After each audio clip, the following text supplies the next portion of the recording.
Parfois, ce qu'on appelle les scènes capitales, effectivement, en psychanalyse, c'est des scènes traumatiques. Alors, certaines ne sont pas de petites scènes capitales. Quand il s'agit de deuil ou quand il s'agit d'un coup de foudre, c'est vraiment la scène capitale au sens fort.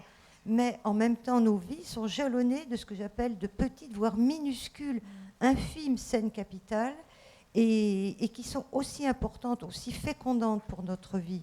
Et ça peut être des moments très heureux, très paisibles. Ça peut être des moments même, quelque chose qui peut sembler totalement anodin. Je pense que ça arrive à tout le monde. Parfois, on est avec des gens ou même seul. Et, et on se dit, ce moment-là qui est en train de se vivre, on ne sait pas pourquoi, il y a comme un arrêt, non pas tant sur image, qu'un arrêt temporel. Au cœur, la durée continue, et en même temps, on sent que dans l'écoulement même de la durée, il y a comme un creux, comme un nid qui se fait. Dans le livre, parmi les petites scènes capitales, il y a l'éblouissement, par exemple, devant un arbre en majesté.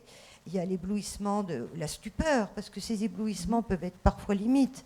Première fois que l'enfant voit la mer, l'impression totalement sensorielle que ça va lui donner. Mais nos premières impressions totalement sensorielles sont aussi fondatrices. Dans l'enfance où l'imaginaire est tellement encore à la fois, pas en souffrance, au contraire en éveil et en disponibilité totale. Et je pense que plus on est petit et on est capable d'accueillir dans son imaginaire et la constitution de sa personnalité toutes les voix, que ce soit la voix du vent, la voix de l'océan, la voix des oiseaux, la voix d'un animal, la voix qui peut être un grincement de porte.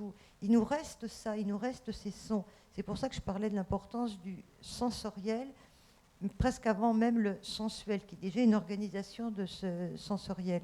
Donc l'ensemble des petites scènes capitales, c'est effectivement l'histoire en un sens d'une identité, ce trouble toujours, qui on est, les éternelles questions, hein, qui on est, d'où on vient, toutes les questions qui nous troublent, cette éternelle intranquillité qui fait pourquoi on écrit justement. Et en même temps, cela va se constituer à partir de tout ce qui nous est donné, parce qu'on est totalement incarné.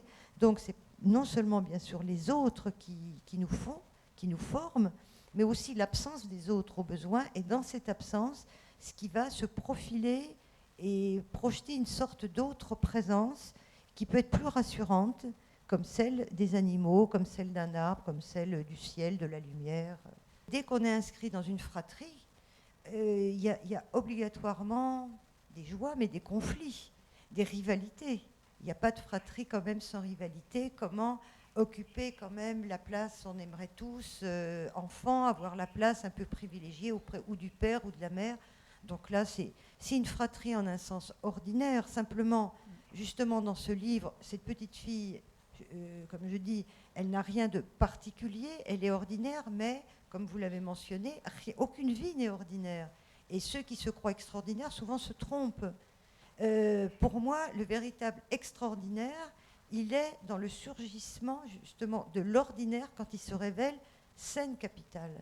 Qu'est-ce qu'il y a de plus ordinaire que de voir un arbre qu'on a vu 100 fois, que de voir quelqu'un, que de voir... Et puis, soudain, on ne sait pas pourquoi, il y a un instant comme ça, au détour d'un instant, peut-être d'un éclairage, peut-être d'un état intérieur, à la confluence d'un ensemble comme ça de données qui viennent aussi bien de l'extérieur que de soi-même. Soudain, c'est sa propre perception, c'est sa propre sensibilité qui vient de s'ouvrir, et comme un peu mini-satori, qui vient de s'ouvrir, et on ressent différemment, d'une manière absolument nouvelle, quelque chose qu'on croyait qui était usé par l'habitude.